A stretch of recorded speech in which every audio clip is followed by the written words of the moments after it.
Links can be created in SolidWorks PCB between specified components and their suppliers. Right-click on a component and select Supplier Links. Click the Add button and search for the component you're looking for.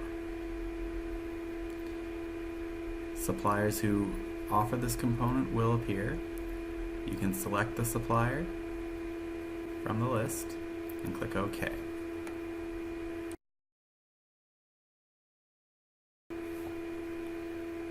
Now when I go check the properties of this component, it contains link to the supplier part number and the name of the supplier.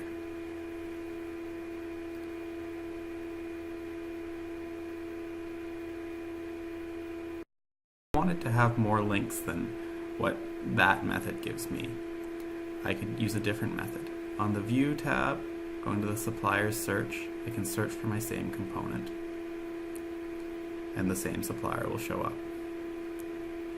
This time though, I can scroll through the different properties that are available here, and I can select the properties that I'd like to link using Control to multi-select.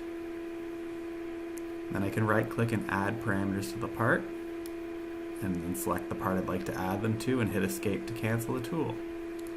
This time when I go to the properties, I have each one of those properties that I had selected added in.